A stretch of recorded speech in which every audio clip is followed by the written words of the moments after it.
శ్లోకానికి ఉన్నటువంటి ఆంతరమైనటువంటి అర్థం. అందులో రావణ అన్న చోట మధ్యలో ఉన్నటువంటి వా గాయత్రీ మహామంత్రంలో ఉన్నటువంటి బీజాక్షరం. అక్కడికి వచ్చేటప్పటికి బీజాక్షరం ప్రతిపాదింపబడింది. గాయత్రీ మంత్రం ఒక్కదానికి ఒక ప్రత్యేకత. 24 అక్షరాలు బీజాక్షరాలే. 24 అక్షరాలకి ఋషులున్నారు, 24 అక్షరాలకి అధిష్టాన దైవాలున్నారు. ప్రత్యేకించి ఈ వా అన్న అక్షరాన్ని రోజు గాయత్రీ మహామంత్రంలో అంతర్భాగంగా ఎవరు జపం చేస్తారో వాళ్ళకి అజ్ఞానము తొలగిపోయి జ్ఞానము కలుగుతుంది. అంత గొప్పగా అజ్ఞానమును తొలగించగలిగినటువంటి ఒక యోగి స్వరూపయ్యి అటువంటి మార్గాన్ని మనకి ప్రచోదనం చేస్తూ ఉపాసన రహస్యములను ఆవిష్కృతమయ్యేటటువంటి రీతిలో స్వామి హనుమ లంకాపట్టణానికి బయలుదేరుతున్నారన్నది ఆ శ్లోకంలో సంకేతం. అందుకని తతో రావణనీతాయా సీతాయా శత్రుకర్షణ ఈయేష పథమన్వేష్టం చారణా చరితేపథి. శత్రుకర్షణ అంటే శత్రువులను అణచినవాడు. ఏవి శత్రువులు? కామక్రోధ లోభ మదమోహమాత్సర్యములే శత్రువులు. కానీ లోకంలో అందరికీ ఎవడి కామం వాడికి సంతోషంలా అనిపిస్తే అవి శత్రువులని భావించి వాటిని పక్కకి పెట్టి భగవద్దర్శనం కోసమని శ్రమిస్తున్న వాడెవరున్నాడో వాడు ఉపాసకుడు.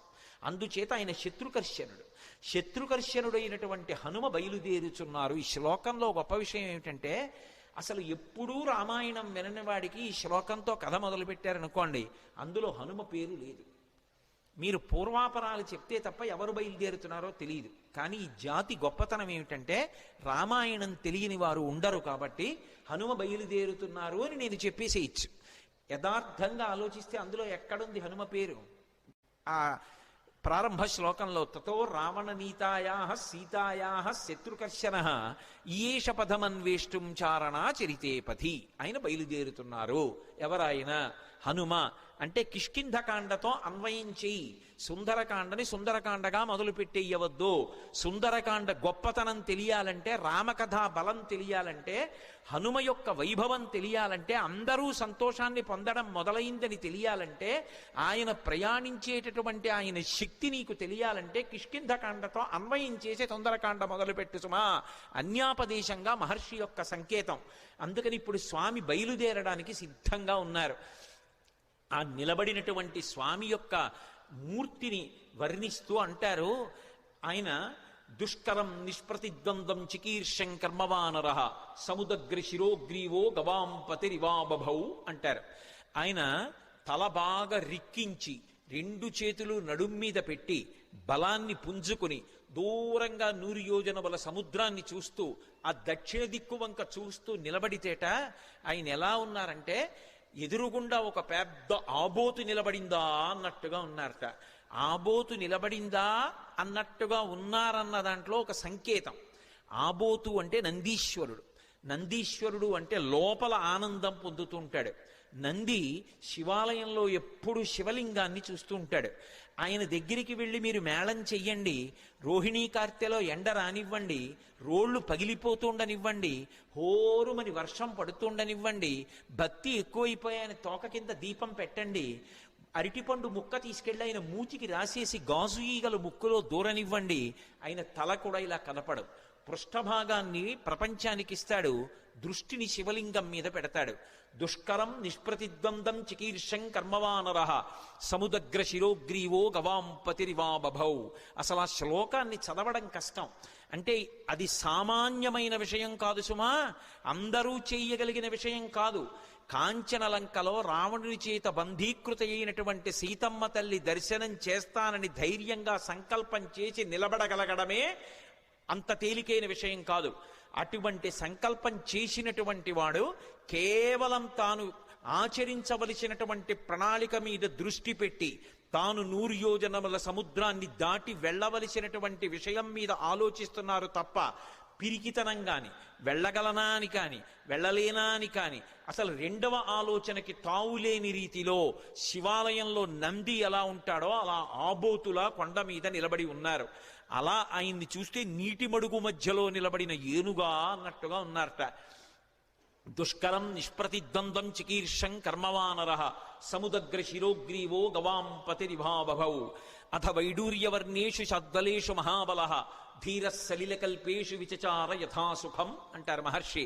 అథ వైఢూర్యవర్ణేషు షద్వలేషు మహాబల, ఆకుపచ్చని రంగులో ఉన్నటువంటి మెత్తటి పచ్చిక బయళ్ళున్నాయి అక్కడ. ఆ పచ్చిక బయళ్ల మీద స్వేచ్ఛగా ధీర పరమధైర్యంతో కూడుకున్నటువంటి వారై యథేచ్ఛగా దాని మీద కాసేపు అటూ ఇటూ నడిచారట. ఆయన నడుస్తున్నప్పుడు ఆయన గుండెలకి ఉరిపిడి పడి అనేకమైనటువంటి చెట్లు కూలిపోయాయి. ఆయన యొక్క పదఘట్టనల చేత వచ్చినటువంటి శబ్దాలకి భయపడి క్రూర మృగాలన్నీ కూడా భయంతో పెద్ద రవం చేస్తున్నాయి. ఆయన మాత్రం ధీరుడై పచ్చిగడ్డిలో అటూ ఇటూ తిరిగారు.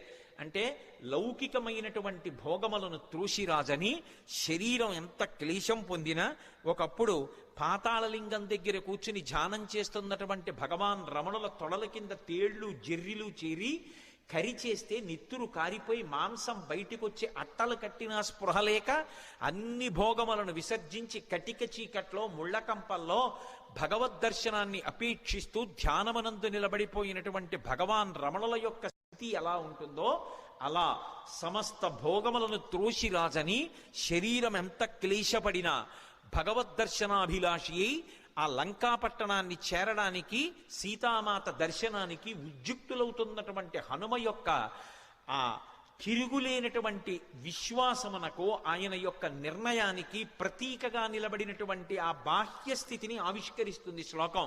అందుకని అథ వైడూర్యవర్ణేషు షాధ్వలేషు మహాబల ధీర సలిలకల్పేషు విచచార యథాసుఖం. ఆయన బయలుదేరడానికి సిద్ధపడి ఒక్కసారి దక్షిణ దిక్కు వంక చూశారు. హనుమ సంప్రదాయాన్ని నేర్పుతున్నారు, లేదా రామాయణము వేదోపబృంహణము మనం ఎలా బ్రతుకాలో నేర్పుతుంది. సూర్యాయ, సూర్యభగవానుడికి నమస్కారం. వెడుతున్న కార్యం లంకాపట్టణానికి వెళ్ళి సీతమ్మను అన్వేషించాలి. శరీరంలో అవయవాలకు బలం ఉండాలి, అవతల శత్రువుల్ని మర్దించాలి, రావణుడితో మాట్లాడాలి, సీతమ్మ దర్శనం చెయ్యాలి. దీనికి ఇంద్రియములన్నిటికీ కూడా పటుత్వం ఉండాలి. సమస్త ఇంద్రియములకు పటుత్వమునివ్వగలిగినటువంటి మహేంద్రుడికి నమస్కారం. సూర్యాయ మహేంద్రాయ పవనాయ, ఈ శరీరాన్నిచ్చినటువంటి నా తండ్రి వాయుదేవుడికి నమస్కారం. స్వయంభువే, స్వయంభువే అంటే బ్రహ్మగారిని ఒక అర్థం, లేదా రామచంద్రమూర్తికే నమస్కారం చేశారని ఒక అర్థం. స్వయంభువే భూతేభ్యశ్చాంజలిం కృత్వా, సమస్త భూతకోటికి నమస్కరిస్తున్నాను. నేను వెడుతున్న ఈ కార్యం ఇంత గొప్ప కార్యం, దీనికి సమస్త భూతములు నాకు ఉపకరించుగాక. ఎంత వినయంతో బయలుదేరుతున్నారో చూడండి. ఎంత పెద్ద కార్యాన్నైనా ఎవడు సాధిస్తాడంటే ఎవడు వినయంతో నిలబడగలడో వాడు సాధిస్తాడు తప్ప ఇంత పెద్ద కార్యం మీద వెడుతున్న వాడిని నేననుకున్నవాడు ఎవడున్నాడో వాడు సాధించలేడు. ఇన్ని కోట్ల మంది వానరులు చెయ్యలేని పని చెయ్యడానికి ఆయన ఒక్కడెడుతున్నాడు. కానీ మీరు చెయ్యలేని దానికి నేను ఎడుతున్నానంట లేదు. ఇంత పెద్ద కార్యానికి నేను వెడుతున్నాను కాబట్టి మీరందరూ నాకు ఉపకారం చెయ్యాలి, మీరు లేని నేను చెయ్యలేను. భూతేభ్యశ్చంజలిం కృత్వా చకార గమనేమతిం. కానీ వెడుతున్నది దక్షిణ దిక్కుకు వెడుతున్నారు. ఏదైనా శుభకార్యం ప్రారంభం చేస్తూ దక్షిణ దిక్కుకి తిరిగి నమస్కారం చెయ్యకూడదు. ఒక్క సంధ్యావందనంలో మాత్రం దిగ్దేవతా నమస్కారం అని చేస్తాం. చేసినప్పుడు 4 దిక్కులకి పైకి కిందకి కూడా నమస్కారం చేస్తాం. ఉత్తప్పుడు ఎప్పుడూ కూడా దక్షిణ దిక్కుకి తిరిగి నమస్కారం చేయకూడదు. అలా చేస్తే అది పితృలోకాధిపతి అయినటువంటి యమధర్మరాజు గారికి అందుతుంది. అందుకని దక్షిణ దిక్కుకి నమస్కారం చెయ్యరు. కాబట్టి దక్షిణానికి చెయ్యకూడదు. కాబట్టి సంప్రదాయంలో తేజస్సు పెరగాలి అంటే తూర్పు దిక్కుకి తిరిగి నమస్కారం చెయ్యాలి. అంజలిం ప్రాముఖ కుర్వన్ పవనాయాత్మయోనయే తతో హి వహృదే గంతుం దక్షిణో దక్షిణాం దిశం. దక్షిణ దిక్కుకు వెళ్ళడానికి తన శరీర బలాన్నంతటినీ కూడా పుంజుకుని శరీరాన్ని పెద్దదిగా పెంచే ముందు ఒక్కసారి తూర్పుకి తిరిగారు. దక్షిణానికి ప్రయాణం, కానీ తూర్పుకి తిరిగి అంజలి ఘటించారు సూర్యనారాయణమూర్తికి. అంజలి ఘటించి తన తండ్రి అయినటువంటి వాయుదేవుడికి ఇంకొక్క మారు నమస్కారం చేశారు.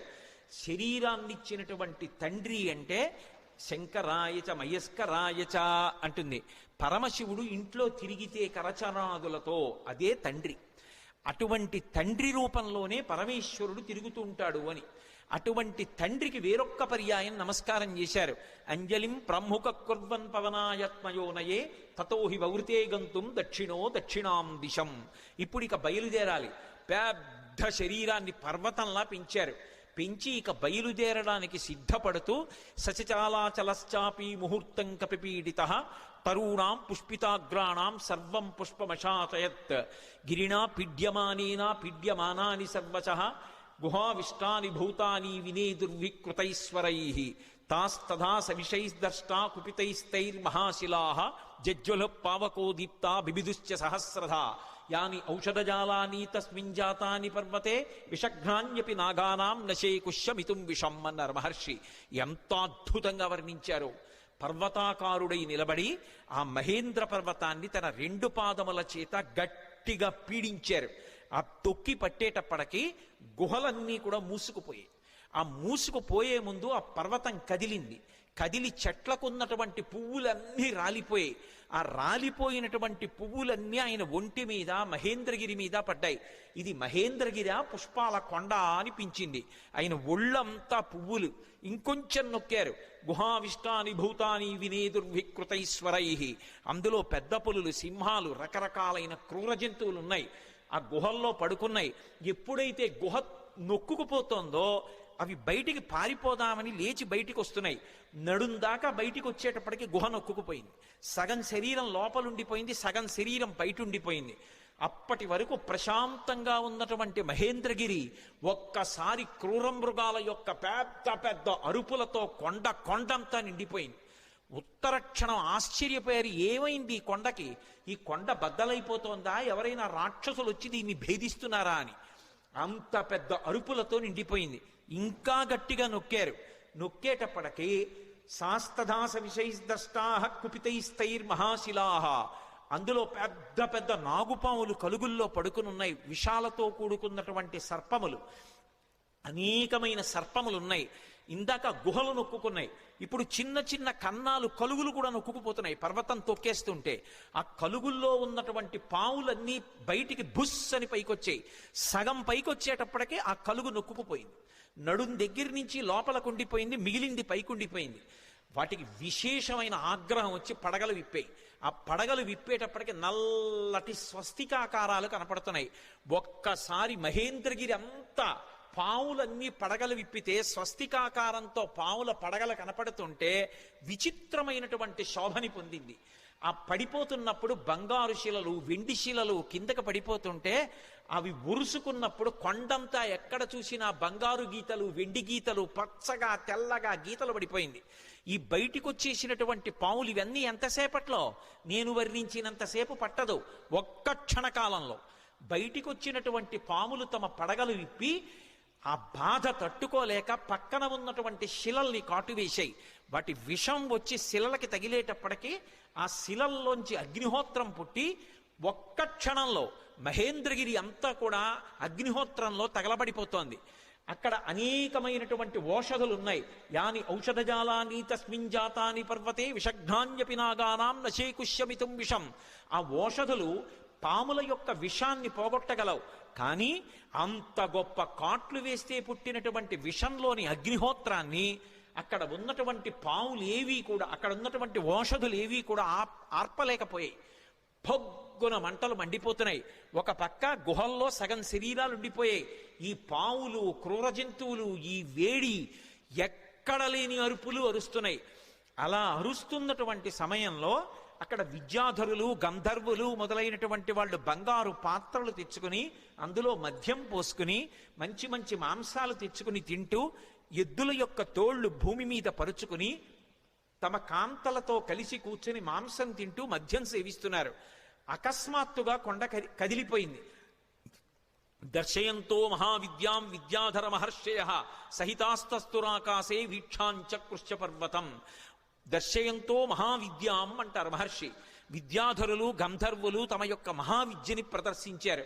ఏమిటా మహావిద్య అంటే, కొండంతా కదిలిపోయి పావులన్నీ పైకి లేచి క్రూర మృగాలు అరిచి, చెట్లన్నీ అకస్మాత్తుగా పువ్వులు కురిసేసి పెద్ద పెద్ద అరుపులరిచి అగ్నిహోత్రం పుట్టేసింది.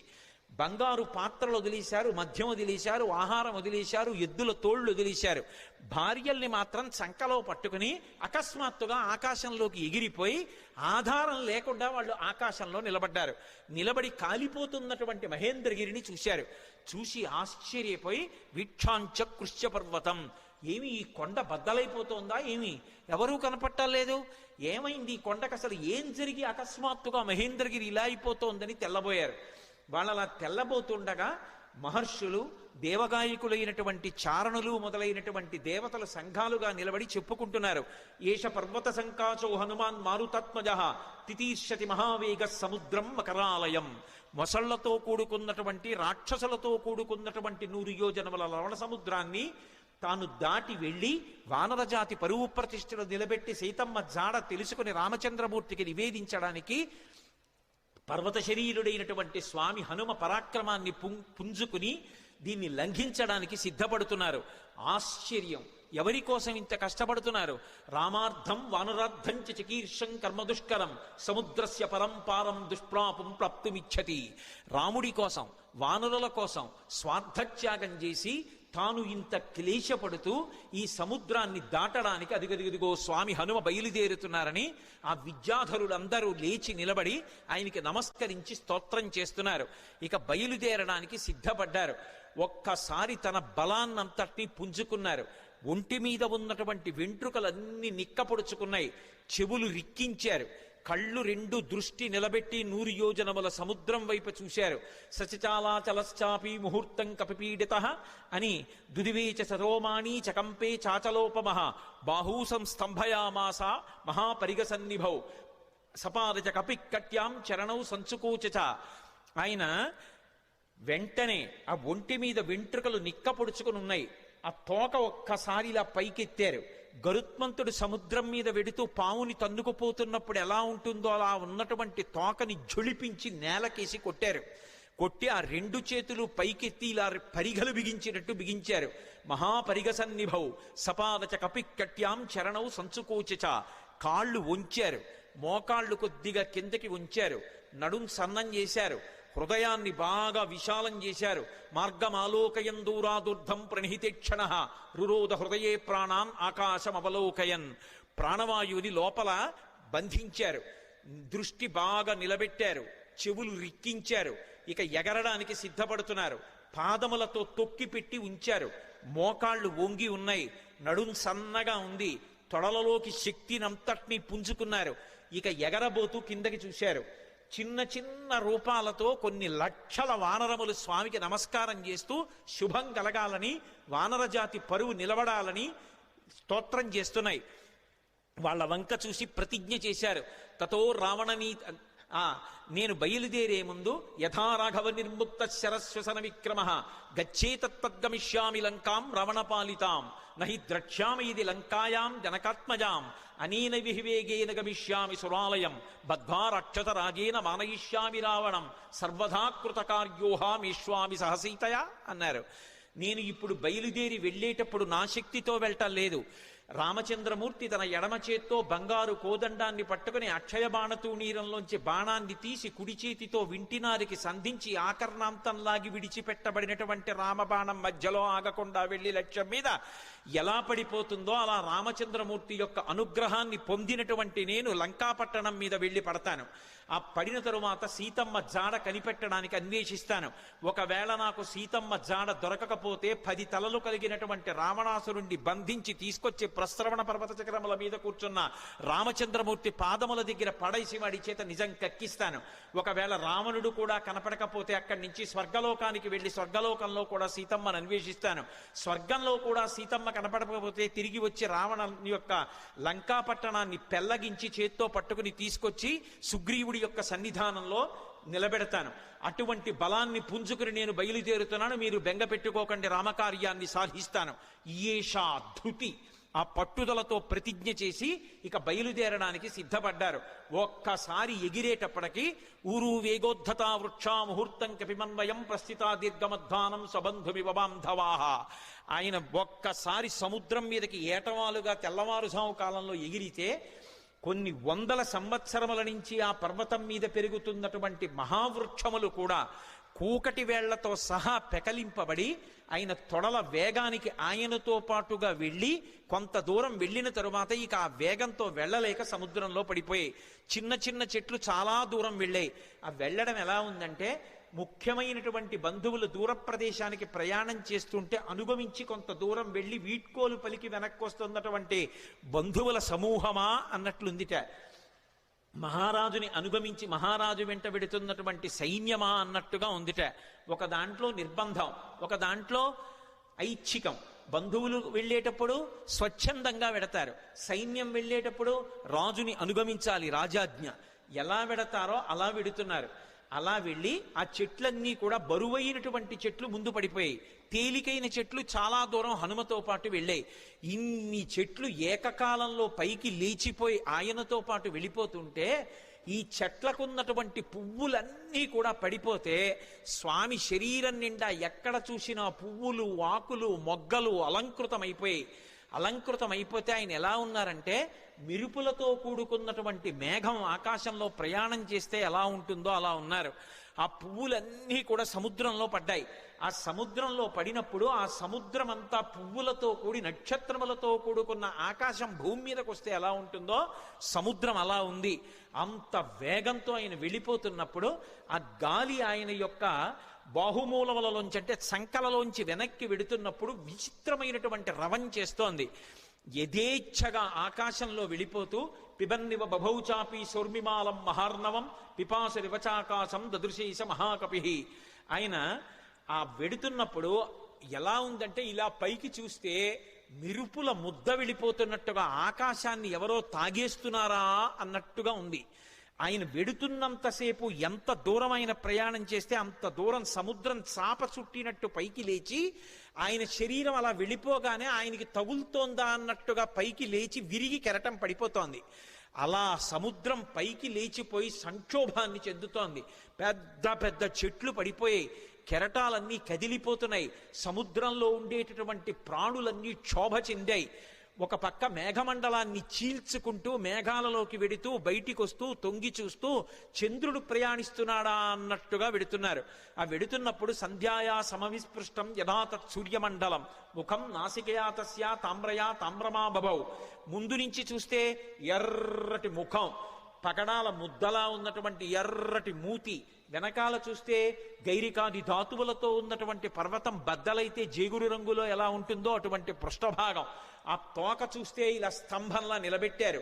ఇంద్రధ్వజానికి పూజ చేసినప్పుడు ఇంద్రధ్వజాన్ని ఎలా నిలబెడతారో అలా నిలబెట్టారు. అప్పుడప్పుడు ఆ తోకని ఉంచి విసురుతున్నారు. అది ఎలా ఉందంటే గరుత్మంతుడు సముద్రం మీద వెడుతూ ఒక పావుని నోట కరచుకుని వెడుతున్నప్పుడు అది గింజుకుంటే ఎలా ఉంటుందో తోక తిరగడం అలా ఉంది. ఒక్కొక్కసారి ఆ తోకని ఇలా ఉంచి తల మీద పెడుతున్నారు. ఆకాశంలో ఒక పెద్ద ఇంద్రధనస్సు ఏర్పడిందా అన్నట్టుగా ఉంది. ఆయన అలా వెడుతుంటే దూరం నుంచి ముందు నుంచి చూస్తే ఎలా ఉన్నారంటే పిబన్నివ భభౌచాపి సౌర్మిమాలం మహార్ణవం పిపాసు రివచాకాశం దదృశేష మహాకపి. ఆ దూరం నుంచి పర్వతస్థా వివానలౌ, ఆ రెండు కళ్ళు కూడా ఎక్కడో పర్వతంలో చీకటిగా ఉన్న చోట రెండు నెగళ్ళు వేస్తే ఆ రెండు నెగళ్ళు రెండు అగ్నిహోత్రాలు రగులుతుంటే ఇక్కడి నుంచి చూస్తే ఎలా ఉంటాయో పచ్చగా ఉన్నటువంటి ఆయన కళ్ళు అలా ఉన్నాయి. అలా వెళ్ళిపోతున్నారు. ఆ వెళ్ళిపోతున్నప్పుడు అకస్మాత్తుగా సముద్ర జలాలన్నీ కూడా ఇలా చాప చుట్టినట్టు పైకి లేచి పడిపోతుంటే ఆ సముద్రంలో ఉన్నటువంటి ప్రాణులన్నీ ఒక్కసారి కనపడ్డాయి. తిమివక్రజుషాహ కూర్మాహ దృశ్యంతే వివృతాస్తథా వస్త్రాపకర్షకేణేవ శరీరాణి శరీరిణాం అంటారు మహర్షి.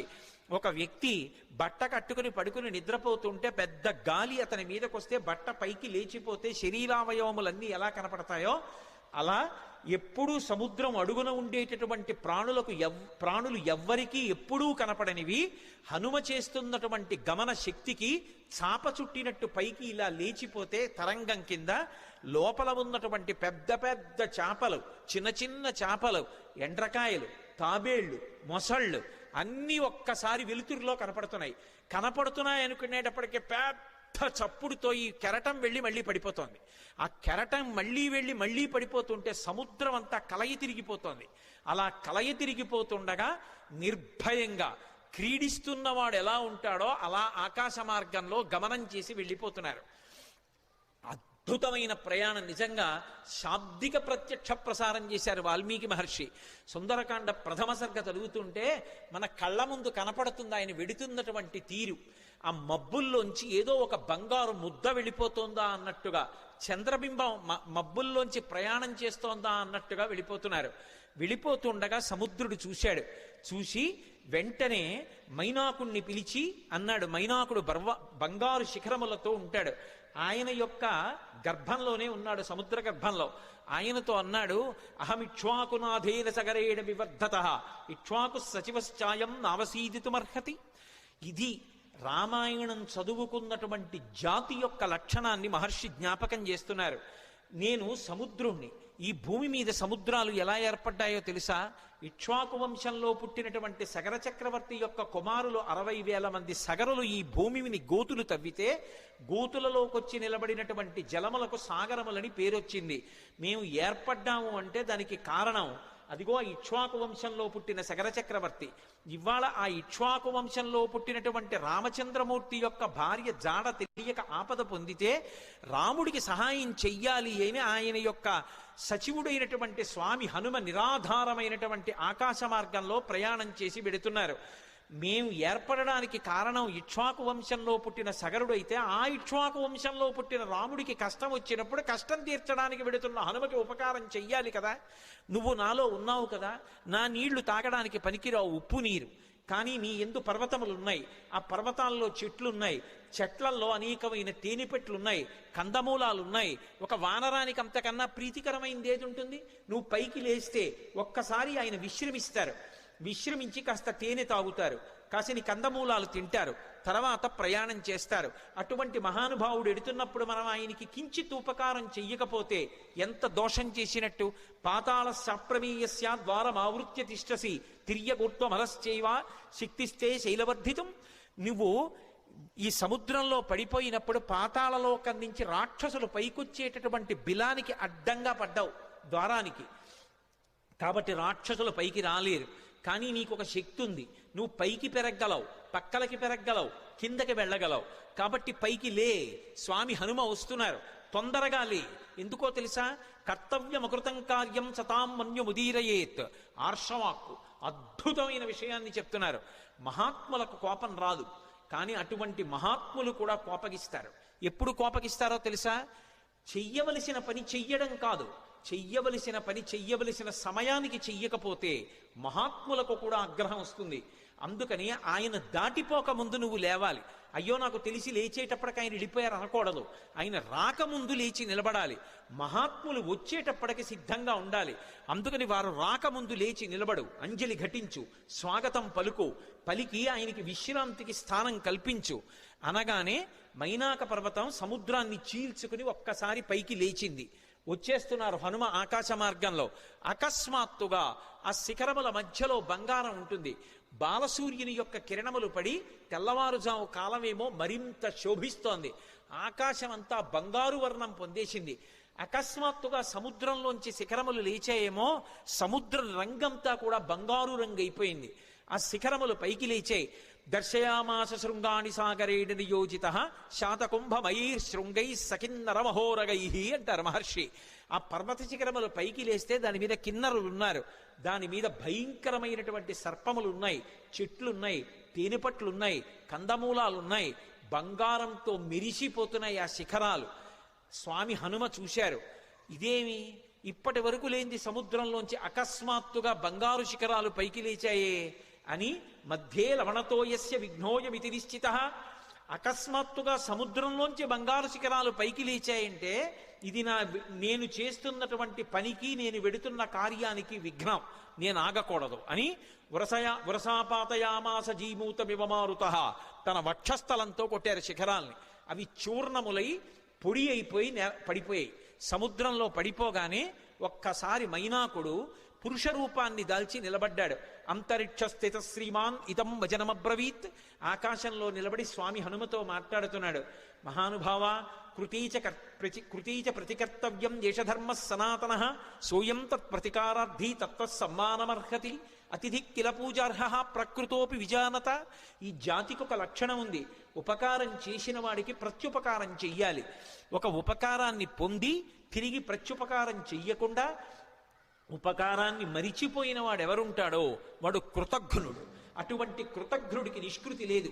కిష్కింధకాండలో కూడా స్వామి లక్ష్మణుడు అంటాడు, బ్రహ్మఘ్నై చ సురాపే చ చోరే భగ్న వ్రతీ తథా నిష్కృతిర్విహితా సిద్ధి కృతఘ్నో నాస్తి నిష్కృతి.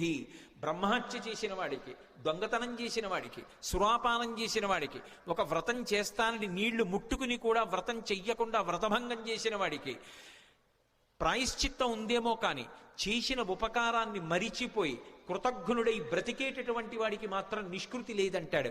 కాబట్టి కృతీచ ప్రతికర్తవ్యం దేశధర్మ సనాతన. ఉపకారం చేసిన వాడికి ఉపకారం చెయ్యొద్దు. నేను సముద్రంలో దాక్కున్నాను, దాక్కోవడానికి నాకు అవకాశం ఇచ్చి సముద్రుడు ఉపకారం చేశాడు. అంతేకాదు, నీ తండ్రి నాకు ఉపకారం చేశాడు. ఒకానొకప్పుడు పర్వతాలకన్నిటికీ కృతయుగంలో రెక్కలుండేవి. పర్వతములు ఎగిరి వెళ్ళి ఎక్కడ కావాలంటే అక్కడ దిగేవి. అలా దిగుతున్నప్పుడు గ్రామాలకి గ్రామాలు, మునివాటికలు నశించిపోతుండేవి. అందరూ హాహాకారాలు చేస్తే దేవేంద్రుడు తన వజ్రాయుధంతో పర్వతాలకు ఉండేటటువంటి రెక్కలు తరిగేశాడు. అలా తరిగేస్తున్నప్పుడు నా రెక్కలు కూడా తరిగేస్తాడని నేను భయపడి భయంతో రెక్కలు ఉన్నా ఎగరలేక ఉండిపోయాను. అప్పుడు నీ తండ్రి వాయుదేవుడు చూశాడు.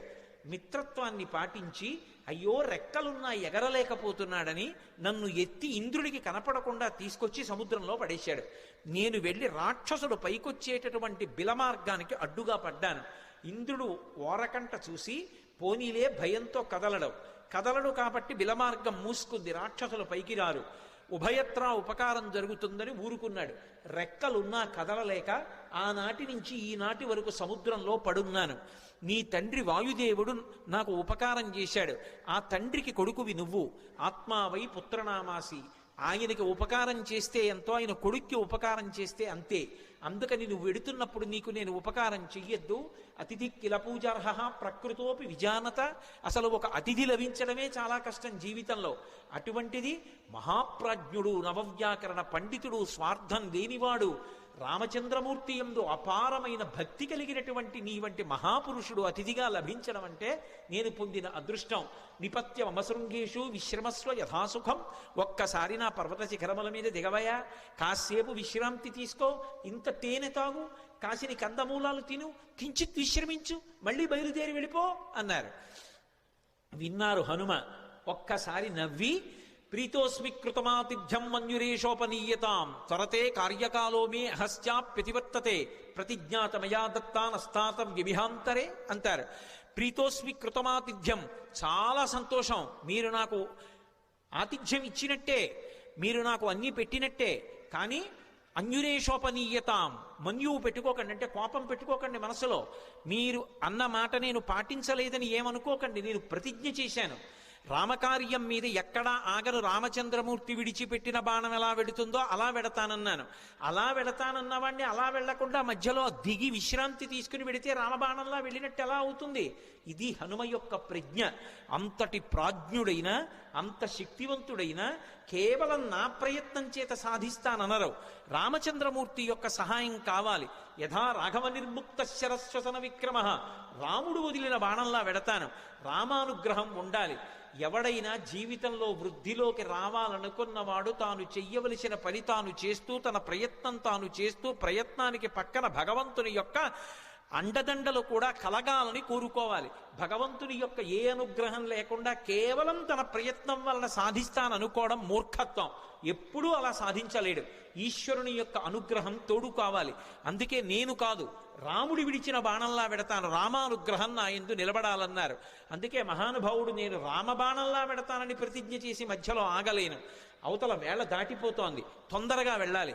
ఏమనుకోకండి, ఎంత మర్యాదగా మాట్లాడతారో. ఒక్కసారి ముట్టుకున్నారు. ప్రీతోస్మి కృతమాతిథ్యం, మీరు నాకు ఆతిథ్యం ఇచ్చినట్టే. ఒక్కసారి ఇలా చెయ్యి వేశారు, ముందుకి దాటి వెళ్ళిపోయారు.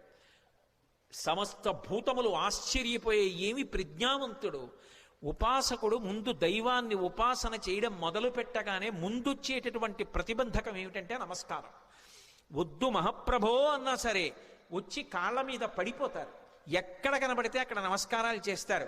ఇవన్నీ బాగానే ఉన్నాయి, నా అంతవాడు ఎవడుంటాడని లోకంలో అనుకున్నాడో చతికిల పడి జారిపోతాడు.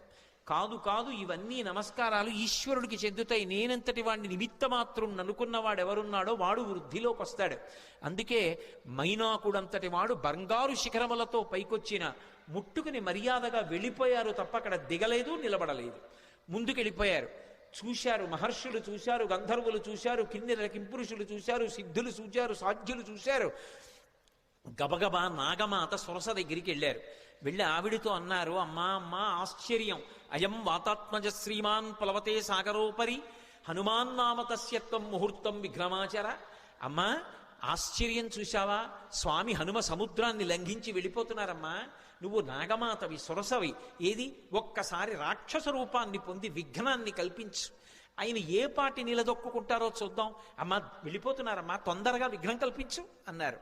అడగచ్చా మాట అంటే ఇందులో ఒక విశేషం ఉంది. అసలు ఆ పేరే ఎంత గొప్ప పేరో, సురస. 3 అక్షరాలు కాబట్టి బేసి సంఖ్య. ఆడపిల్ల పుట్టినప్పుడు పెట్టడానికి యోగ్యమైన పేరు. పైగా అది నాగుల యొక్క తల్లి, అన్నిటిని మించి దక్ష ప్రజాపతి యొక్క కూతురు. అందుకని దాక్షాయణి అన్న పేరు అన్వయం అవుతుంది. ఆవిడ సామాన్యురాలు కాదు, అంత గొప్ప తల్లి. అందుకే సురస అని పేరు పెట్టారు. ఒక రకమైనటువంటి ఓషధికి ఈ పేరుకి అన్వయం అయ్యేటటువంటి పేరుతో పిలవడం అనేటటువంటిది లోకంలో సంప్రదాయంగా ఉంది. నాగసుగంధి అని. సురస 3 అక్షరాలు. అసలు ఆ పేరు పిలవడమే ఎంత అందంగా ఉంటుందో చూడండి. మంచి రసము, సురస. సురస ఎవరు, నాగమాత ఎవరు, ఎందుకు వచ్చింది, అసలు ఆవిడ్ని ఎందుకు తీసుకొచ్చారు దేవతలు, ఆవిడ్ని ఎందుకు తీసుకొచ్చారు సిద్ధులు, సాధ్యులు, యక్షులు, గంధర్వులు, కిన్నెరుడు, కింపురుషులు అంటే ఈ సురస ఎవరో కాదు, కశ్యప ప్రజాపతి భార్యలలో ఒకటి అయినటువంటి కద్రువ. మీరు పూర్వం మహాభారతంలో ఆదిపర్వంలో ప్రారంభం కథ అదే. వినతా కద్రువుల కథ విని ఉంటారు. కద్రువ వినతయందు అసూయ చెందింది. అసూయ చెంది వినతతో దాస్యం చేయించుకోవడమని ఇంద్రుడి యొక్క ఉచ్చైశ్రవం అనేటటువంటి తోకకి పాము చుట్టుకునేటట్టుగా చేసింది. పాములన్నీ ఆమె పిల్లలు, అందుకే ఆమె నాగమాత. రామాయణంలో నాగమాత సురస అంటారు. ఆ కద్రువ గరుత్మంతుణ్ణి పరీక్షించింది. వినతకి కుమారుడుగా గరుత్మంతుడు వచ్చాడు, అందుకే వైనతేయుడు. ఆయన తల్లి యొక్క శాపాన్ని పోగొట్టాడు, అమృతాన్ని తీసుకొచ్చాడు. పైకి వెళ్ళి యథేచ్ఛగా ఆయన్ని ఎవ్వరూ అడ్డుకోలేకపోయారు. దేవలోకానికి వెళ్ళి అమృతాన్ని తీసుకొచ్చినవాడు గరుత్మంతుడు. పుట్టగానే పైకి గిరినవాడు గరుత్మంతుడు. పుట్టి అమ్మకి పేరు తెచ్చినవాడు గరుత్మంతుడు. ఆయన యొక్క తేజస్సు అప్రతిహతం. ఆయన వెడుతుంటే ఆయన యొక్క రెక్కల అల్లార్పుకి, ఆ కాంతికి సమస్త లోకాలు స్తంభీభూతములైపోతాయి. అలా వెడతాడు ఆయన, అలా వెడతారు హనుమ. పుట్టగానే పైకి గిరిన వారు హనుమ. గరుత్మంతుడు ఎలా అమృత భాండానికి ఎలా వెళ్ళాడో అలా వెడుతున్నారు సీతాదర్శనానికి హనుమ. అక్కడ దేవతల్ని ఓడించాడు గరుత్మంతుడు, ఇక్కడ రాక్షసుల్ని ఓడించాలి హనుమ. గరుత్మంతుడు శ్రీ మహావిష్ణువుకి వాహనం, హనుమ విష్ణుస్వరూపమైన రామచంద్రమూర్తికి వాహనం. గరుత్మంతుడు ఒక్క విష్ణువుని వహిస్తాడు, కానీ హనుమ కిమేష భగవాన్ నంది భవే సాక్షాత్ దిహాగత ఏన శక్తోస్మి కైలాసే మయా సంచలితే పురా అన్నాడు సుందరకాండలో రావణాసురుడు ఒక చోట. సాక్షాత్ నందీశ్వరుడిలా కనపడతారు. అందుకని నందీశ్వరుడే శివుణ్ణి వహిస్తారు. గరుత్మంత స్వరూపంలా తాను కూడా శ్రీ మహావిష్ణువుని రామచంద్రమూర్తిని వహిస్తారు. అందుకని గరుత్మంతుడు వాహనం, హనుమ వాహనం. అందుకే ఇప్పటికే హనుమద్వాహనం అని లోకంలో వాహనాలు తిరుగుతున్నప్పుడు హనుమద్వాహనం మీద కూడా పెడతారు స్వామి. కాబట్టి వాహన రీత్యా ఇద్దరు అభిన్నులు. తల్లికి కీర్తి తేవడంలో అభిన్నులు, తల్లికి కలిగినటువంటి ఇబ్బందిని తొలగించడంలో అభిన్నులు. ఇక్కడ సీతమ్మ తల్లి తల్లితో సమానం. ఆ తల్లిని ఆ చెర నుంచి విడిపించాలి, అందుకు వెడుతున్నారు. ఆయన అమృతం తెచ్చాడు. ఈయన సీతమ్మ జాడ అన్న అమృతాన్ని తెచ్చి వానరుల్ని, రాముణ్ణి, సీతమ్మని సంతోషపెడతారు. ఆయన చేసిన కార్యం, ఈయన చేసిన కార్యం ఒక్కలాంటివి.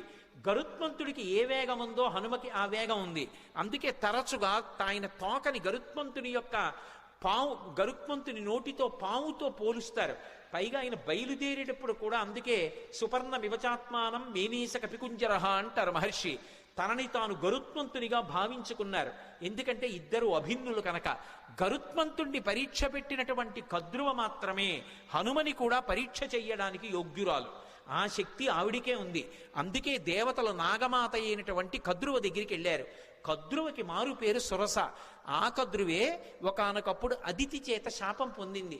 శాపం పొంది రోహిణీదేవిగా వచ్చింది. ఆ రోహిణీదేవిగా వచ్చినప్పుడు మళ్ళీ బలరాముడికి తల్లయింది. బలరాముడు ఎవరు? శేషుడు, పాము. అందుకే ఎక్కడున్నా పాములకు తల్లిగానే ఉంటుంది. బలమమిగుల కలగ బలభద్రుడనిలో ఒక రమణుడగుట చేసి రాముడనియో సతికి పుట్టె గర్భ సంకర్షణంబున బల సంకర్షణుండనడి ఘనుడు సుతుడు అంటారు పోతన గారు భాగవతంలో. శేషుడికి తల్లిగా రోహిణీదేవిగా నందవ్రజంలో ఒకనాడు కృష్ణ భగవానుడి యొక్క అన్నగారికి తల్లి అయింది. ఆ రోహిణీదేవియే కద్రువ. ఆ కద్రువయే సురస. సురస అన్న పేరుతో రాక్షసీ రూపాన్ని పొందింది. అందుకని మాతృస్థానీయ, అమ్మతో సమానురాలు. ఎందుకని అంటే గరుత్మంతునికి పినతల్లి. గరుత్మంతుడు హనుమ అభిన్నులు కాబట్టి గరుత్మంతునికి పినతల్లి. కాబట్టి పినతల్లి తల్లితో సమానం. కాబట్టి మాతృస్థానీయ. రాక్షసీ రూపాన్ని పొందింది. పక్కనున్నటువంటి వినతని బాధపెట్టింది. వైనితేయుల్ని బాధపెట్టింది. తన పిల్లల్ని మొయ్యమంది పాముల్ని, గరుత్మంతుణ్ణి. అలా గరుత్మంతుణ్ణి ఎలా శోధించిందో అలా ఇక్కడ హనుమని శోధించాలి. బాధ పెట్టినట్టు కనపడాలి. బాధ పెట్టి హనుమ యొక్క గొప్పతనాన్ని లోకానికి చాటాలి. అక్కడ గరుత్మంతుణ్ణి ఎలా పరీక్షించిందో ఇక్కడ అలా హనుమని పరీక్షించడానికి అధికారము కలిగినటువంటిది కద్రువ ఒక్కతే. అందుకే కద్రువని రాక్షసీ రూపంతో రమ్మన్నారు. కద్రువ రాక్షసీ రూపాన్ని పొంది వస్తే దాని పేరు సురస. కానీ ఆమె దాక్షాయణి, దక్ష ప్రజాపతి కుమార్తె, కశ్యప ప్రజాపతి యొక్క భార్య. అందుకే వినత, కద్రువ ఇద్దరూ కూడా దక్ష ప్రజాపతి కుమార్తెలలో వాళ్లే. అందుకని ఆమె రాక్షసీ రూపాన్ని పొంది వచ్చి అడ్డంగా నించుంది. ఇప్పుడు నిలబడితే స్వామి హనుమ వచ్చేస్తున్నారు. ఆయన్ని చూసింది. చూసి ఆవిడంది, నువ్వు ఒక్కసారి నా నోట్లోకి ప్రవేశించు. భక్షయిష్యామి, నేను తినాలనుకుంటున్నాను. ప్రవిష్టోస్మి మమాననం, నా నోట్లోకి నువ్వు రా అంది. తినాలనుకున్న వాళ్ళు తినేస్తారు, అంతేకాని నా నోట్లోకి నువ్వు రా ఏమిటి అంటే పరీక్షిస్తోంది అక్కడ. అంతేకాని సింహిక తినేసినట్లు తినేయాలనుకోవడం ఆవిడ లక్షణం కాదు, శోధించడానికి వచ్చింది. ఇక్కడ వివేకం కావాలి. ఇలా ఎందుకంది ఆ మాట? ప్రవిష్టోస్మి మమాననం అని ఎందుకనాలి? భక్షయిష్యామి, నిన్ను నేను తినేస్తాను, నా నోట్లోకి రా అనరు. తినేయాలనుకున్న వాళ్ళు తినడానికి ఆపేస్తారు వేగాన్ని. ఆపి నోరు తెరిచి పట్టుకుంటారు. ఆవిడ నోరు తెరిచి పట్టుకోవట్లేదు, నోరు తెరిచి రా అంటోంది. ఏమిటి తేడా? ఎందుకని? అది వివేకం అంటే. అది ఉందా హనుమకి? తట్టుకుంటారా రేపు లంకలో? ఇది పరీక్షిస్తున్నారు దేవతలు. వెంటనే ఆయన మహానుభావుడు హనుమ చూశారు. ఇదేదో ప్రతిబంధకం వచ్చిందే, రాక్షసు వచ్చిందే, నోరు తెరిచిందే. ఆయన ఏం బెంగపెట్టుకోలేదు. వెంటనే ప్రహృష్టవదన శ్రీమాన్ ఇదం వచనమబ్రవీత్. ఆయన ముఖంలో సంతోషం అలాగే ఉంది. ఉపాసన చేసేవాడు దైవాన్ని చేరాలనుకునేవాడికి అనేకమైన కష్టాలు వస్తాయి. ఒక్కొక్కసారి సన్మానాలు వస్తాయి, ఒక్కొక్కసారి పెద్దవాళ్లతో పరిచయాలు వస్తాయి, ఒక్కొక్కసారి ఎంతటి వాళ్ళు నమస్కారం చేస్తారు, ఒక్కొక్కసారి ఎవడో రాళ్ళు విసురుతాడు. ఆ రాళ్ళు విసిరాడని బెంగపెట్టుకోకూడదు, పువ్వులు జల్లారని పొంగిపోకూడదు. రెండిటికీ తట్టుకోవాలి. సురస వచ్చి ఎదురుగుండా నిలబడింది రాక్షసీ రూపంలో. ఆయన బెంగపెట్టుకోలేదు. బెంగపెట్టుకోలేదని చెప్పడానికి మహర్షి అద్భుత ప్రయోగం చేస్తారు. ప్రహృష్టవదన శ్రీమాన్ ఇదం వచనమబ్రవీత్. పరమ సంతోషంతో ఆవిడ వంక చూశారు. చూసి రామకథ చెప్తారు. హనుమ సుందరకాండలో 1కి 10 మాటలు రామకథ చెప్తారు, అందుకు వింటారు సుందరకాండ. కానీ చెప్పేటప్పుడు మళ్ళీ మొత్తం కథంతా చెప్పరు. ఎక్కడ ఎలా చెప్పాలో అలాగే చెప్తారంతే. ఒక్కొక్క చోట సంక్షిప్తంగా చెప్తారు. ఈ పరిస్థితుల్లో రామకథ వివరంగా చెప్పడం కుదరదు.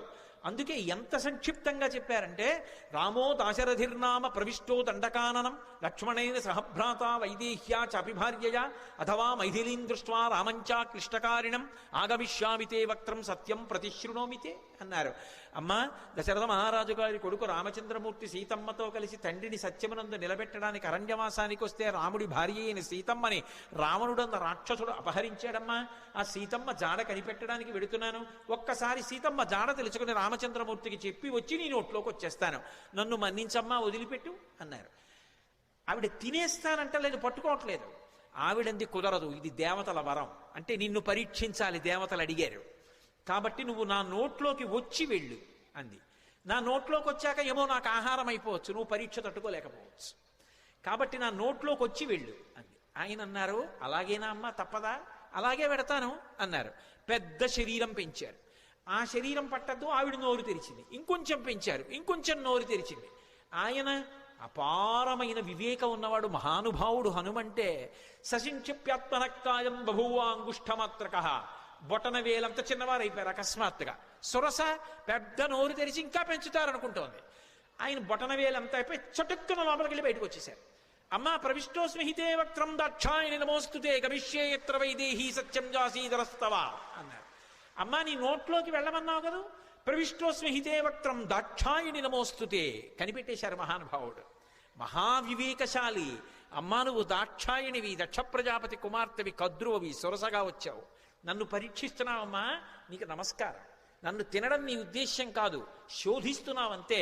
అమ్మా అనుగ్రహించమ్మా, నన్ను ఆశీర్వదించమ్మా, సత్యం దాసీదరస్తవా, నేను వెళ్ళి ఆ వైదేహి జాడ కనిపెట్టాలమ్మా అన్నారు. పొంగిపోయింది ఆవిడ. గరుత్మంతుడిని ఎలా ఆశీర్వదించిందో అలాగే ఆశీర్వదించింది. అర్ధసిద్ధ్యై హరిశ్రేష్ట గచ్చ సౌమ్య యథాసుఖం సమాన ఈశ్వ వైదేహీం రాఘవేణ మహాత్మన. నాయనా నీకు అభయం ఇస్తున్నాను, వెళ్ళు. సంతోషంగా బయలుదేరి వెళ్ళి సీతమ్మ జాడ కనిపెట్టి సీతారాముల్ని కలిపినవాడు హనుమ అనేటటువంటి అద్భుతమైన కీర్తిని పొందు అంది. సుందరకాండకున్న గొప్పతనం ఏమిటో తెలుసా? అక్కడ మైనాకుడు పైకొచ్చాడు. ఆయన ఏమి హనుమ ఆతిథ్యం పుచ్చుకోలేదు. పుచ్చుకోకుండా ఇలా ముట్టుకుని వెళ్ళిపోయారు. వెళ్ళిపోగానే పైకి తేలి ఉన్నాడు కదూ, ఇంద్రుడు వచ్చాడు. ఇంద్రుడు రాగానే తన రెక్కలు తరిగేస్తాడనుకున్నాడు మైనాకుడు. ఆయన అన్నాడు, వచ్చి చూసి, హిరణ్యనాభ శైలేంద్ర పరితిష్టోస్మితే భృజం అభయంతే ప్రయచ్ఛామి తిష్ట సౌమ్య యథాసుఖం అన్నాడు.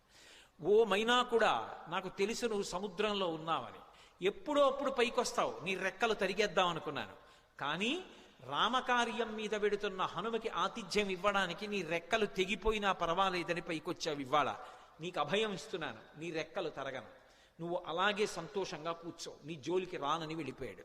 మీరు గమనించండి, రామకార్యం మీద వెడుతున్న వాడికి మాట సాయం చేస్తే సంపాతికి కాలిపోయిన రెక్కలు వచ్చాయి. రామకార్యం మీద వెడుతున్న వాడికి గుక్కెడు మంచినీళ్లు ఇవ్వలేదు, తాగలేదు. తాగమని అడిగినందుకు గాను ఉత్తర క్షణంలో ఉన్న రెక్కలు నిలబడ్డాయి భద్రంగా. రామ కథకి సుందరకాండకి ఉండేటటువంటి శక్తిని చెప్పకుండా చెప్తారు మహర్షి. ఇక్కడికి వచ్చేటప్పటికి సురసని దాటి ముందుకెళ్ళిపోతున్నారు. సురస అంటే ఎవరో కాదు, సంసారమే సురస. సంసారాన్ని దాటడం కాదు సుందరకాండ తత్వంగా చెప్పినప్పుడు. సంసారంలోకి ప్రవేశించనంటే కుదరదు. సంసారంలో ప్రవేశించకుండా నేను ఏదో అలా ఉండిపోతానండి అంటే అకస్మాత్తుగా కామము ధర్మమును విడిచి కాటు వేసిందా జారి కింద పడిపోతాడు. కామమునకు అర్థమునకు ధర్మం ఇచ్చి ధర్మము చేత కట్టు వెయ్యాలి. కట్టు వేసి సంసారమునందుండి సంసారమునకు అంటుకోకుండా సంసారాన్ని పరిశీలించి సంసారమునకు నమస్కరించి సంసారము యొక్క అనుగ్రహంతో వైరాగ్యాన్ని పొంది కొబ్బరి పెంకు కట్టుకున్న కొబ్బరి కురిడి అయిపోయిన తర్వాత విడిపోయినట్టు సంసారము నుండి విడివడాలి. అలా విడివడేటటువంటి ప్రజ్ఞ ఏది ఉందో అది సంసారములోకి వెళ్ళి పైకి రావడం, ఆ ప్రజ్ఞని ఆవిష్కరించడం, సురస నోట్లోకి వెళ్ళి పైకి రావడం. కాబట్టి మహానుభావుడు మనకి మార్గాన్ని నేర్పి, ఇది కదా సుందరకాండని పేరు పెట్టడానికి మహర్షి ఎంచుకున్నటువంటి అన్వయ క్రమం. లోపలికి వెళ్ళి పైకొచ్చారు, సురస ఆశీర్వచనం పొందారు, మరికొంచెం ముందుకెళ్ళారు. వెళ్ళేటప్పటికీ అకస్మాత్తుగా ఆయన యొక్క గమనం కుంటుపడిపోయింది. ముందుకు వెళ్ళలేకపోతున్నాను, నన్ను ఏదో మహాభూతం ఆపేసింది, నా గమనం కుంటుపడిపోయింది, నా శక్తి క్షీణించిపోయింది, ఎందువలన అని చూశారు. చూసేటప్పటికీ వక్త్రం ప్రసారయామాస పాతాళాంతర సన్నిభౌ, ఒక పెద్ద ప్రాణి ఒకటి నీళ్లల్లో పడుకుని ఉంది. అది దానికి ఒక లక్షణం ఉంది. ప్లవమానంతు తం దృష్ట్వా సింహికా నామరాక్షసి మనసా చింతయామాస ప్రవృద్ధా కామరూపిణి. ఇది మీరు జాగ్రత్తగా గమనించాలి. కిష్కింధకాండలో దక్షిణ దిక్కు కెడుతున్నప్పుడు వానరులందరినీ పిలిచాడు సుగ్రీవుడు. ఆయన్ని వాలి వెంట తరిమినప్పుడు భూమండలం అంతా తిరిగాడు. అందుకని ఆయనకి తెలుసు ఎక్కడే ఉందో. అన్ని దిక్కులకి వెళ్ళిన వాళ్ళకి చెప్పాడు. తూర్పు దిక్కు కెడితే ఏముంటుందో చెప్పాడు, ఉత్తరాన్ని చెప్పాడు, పశ్చిమం చెప్పాడు, దక్షిణం చెప్తూ మిగిలిన దిక్కులలో సముద్ర గర్భంలో రాక్షసులు ఉంటారు పురుషస్వరూపంతో. దక్షిణ దిక్కున ఉండేటటువంటి సముద్రంలో రాక్షసి ఉంటుంది, స్త్రీ. ఆమె పేరు అంగారిక అని చెప్పాడు. అంగారిక అన్న మాటకు అర్థం ఏమిటో తెలుసా? అంగములను శోషింపచేయగలిగినటువంటి విద్యుత్ సంబంధమైనటువంటి అగ్నిస్వరూపం. అందుకే సింహస్వరూపంగా ఉంటుంది. సింహిక స్త్రీవాచకం. అది పడుకునుంది, దానికి ఒక శక్తి ఉంది. అది చూసిందనుకోండి, ఆ చూసిన శక్తి చేత ఆపేస్తుంది, అవతల వాళ్ళ యొక్క శక్తి తనకి లాగేస్తుంది. అంత గొప్ప శక్తి సింహికది. అది లాగేసింది హనుమ యొక్క శక్తిని. ఆయన శక్తి కుంటుపడిపోయింది, ముందుకు వెళ్ళలేకపోయారు. ఆగిపోయి కిందకి చూశారు. ఏమి ఆపింది నన్ను అని చూశారు. ఒక్కసారి ఊర్ధమూల మధశ్చైవ వీక్షమాణస్తత కపి దదృశీ సమహత్సత్వా ఉద్దితం లవణాంభసి తదృష్ట్వా చింతయామాస మారుతిం వికృతానినం కపిరాజేన కదితం సత్వమద్భుత దర్శనం. ఓసారి కిందకి చూశారు, పైకి చూశారు, పక్కలకి చూశారు, నీటిలోకి చూశారు. పెద్ద నోటితోటి మహాప్రాణి ఒకటి పడుకునుంది. గమనించారు. ఓ, దీని గురించే సుగ్రీవుడు బయలుదేరే ముందు చెప్పాడు, ఒక మహాప్రాణి దక్షిణ సముద్రంలో కనపడుతుందని చెప్పాడు. అది పైన వెడుతున్న వాణ్ణి కూడా దూరం నుంచి చూసి కూడా వాడి శక్తిని లాగుతుందని చెప్పారు. ఇదేనమాట. దీన్ని ఉపేక్షించకూడదు. ఇది చంపే లక్షణం ఉన్నది. సురస చంపదు, ప్రవేశించి బయటికి వెళ్ళచ్చు, అనుగ్రహించడానికి వస్తుంది. సంసారం చంపేయడానికి రాదు. సంసారాన్ని సక్రమంగా వినియోగించుకోగలిగిన వాడు ధర్మం చేత అర్ధకామములను ముడివేసి చక్కటి వైరాగ్యాన్ని పొంది వానప్రస్థుగా మిగిలిపోయి ఈశ్వరుడికి దగ్గరవుతాడు. సంసారాన్ని ఉపయోగించుకోలేని వాడు సంసారం పెట్టిన పరీక్షకి లొంగలేక ఇది నేననుకుని బరువు పెంచుకుని సంసారమునందు మగ్నుడైపోతాడు. తట్టుకోగలిగిన వాడు సంసారంలోకి వెళ్ళి కామాన్ని అర్థాన్ని ధర్మంతో ముడిసి తరిస్తాడు. అందుకని అది పరీక్షిస్తుంది, అది అనుగ్రహిస్తుంది. అందుకు నమస్కరించారు. సింహిక అనుగ్రహించదు, చంపేస్తుంది. అందుకని దీన్ని విడిచిపెట్టకూడదనుకున్నారు. వక్త్రం ప్రసారయామాస పాతాళాంతర సన్నిభం సంక్షిప్య ముహురాత్మానం నిష్పపాత మహాబల. ఒక్కసారి శరీరం పెంచారు, మళ్ళీ సురస పెంచినట్టే సింహిక కూడా పెద్ద నోరు తెరిచింది. చూశారు. ఒక్కసారి మళ్ళీ చిన్న రూపాన్ని పొంది లోపలికి వెళ్ళిపోయారు.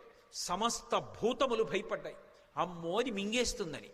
వెళ్ళిపోయి సింహకి యొక్క మర్మావయవములు ఎక్కడ ఉన్నాయో చూశారు. మర్మస్థానములు, ప్రాణములు దేని మీద ఆధారపడి ఉంటాయో వాటిని మర్మస్థానములు అంటారు. అటువంటి మర్మస్థానములను చూశారు. ఆ గుండె, ఊపిరితిత్తులు అటువంటి వాటిని తుంచేశారు. తుంచేసి చటుక్కన పైకొచ్చారు. ఆ ప్రాణి నీటి మీద తేలిపోయి మరణించింది. చాలా సంతోషం అనుకున్నారు. పైనుంచి దేవతలు, గంధర్వులు, మహర్షులు అందరూ పుష్పవృష్టి కురిపించారు. ఆ సింహికా రూపం చెనకగలదా? అందుకే అది ఆయన చేత సంహరింపబడింది. సంహరించే వాటిని, ప్రమాదములు తెచ్చే వాటిని కూడా నిలబెట్టగలిగిన ప్రజ్ఞ కలిగినటువంటి మహాపురుషులు ఈ దేశంలో ఉన్నారనడానికి రామాయణం ప్రబల సాక్ష్యం. వెంటనే సింహికా సంహారం చేశారు, ముందుకెళ్ళిపోయారు. తతస్సలంబ సగిరే సమృద్ధే విచిత్రకూటే నిపపాతకూటే. లంబ పర్వతము అనబడేటటువంటి పర్వతం, ఆ పర్వతం మీద దిగారు. దాని నిండా సెలయేళ్ళు, అనేకమైనటువంటి చెట్లు. ఒక్కసారి దిగి తన ఒంటి వంక చూసుకున్నారు. ఓహో, రామానుగ్రహం ఉండాలి, కానీ ఇటువంటి నూర్లు ఎన్నైనా దాటుతానన్నారు. మీతో నేను మనవి చేశాను, సుందరకాండ మీద ప్రవచనం చేసేటప్పుడు ఏదో ఒక మంగళప్రదమైనటువంటి ఘట్టం దగ్గరికి వస్తే తప్ప ఆపకూడదు. మిగిలినవి నేను సమయం చూసుకుని ఆపగలను, కానీ సుందరకాండ ప్రవచనం అలా చేయడానికి వీల్లేదు. సుందరకాండ ప్రవచనం చేస్తే మంగళప్రదమైన ఘట్టం దగ్గర ఆపాలి. అందుకే స్వామి 100 యోజనముల సముద్రాన్ని దాటి ఆవలి ఒడ్డుకి దక్షిణ తీరాన్ని చేరి లంబపర్వతం మీద దిగి సంతోషంగా ఉన్నారు. లంకాపట్టణాన్నంతటినీ చూస్తున్నారు. మొదటి రోజు ఆయన చేసినటువంటి కార్యము సఫలీకృతమైంది అన్న శుభవార్త దగ్గర ఇవాల్టి ప్రవచనాన్ని పూర్తి చేస్తున్నాను.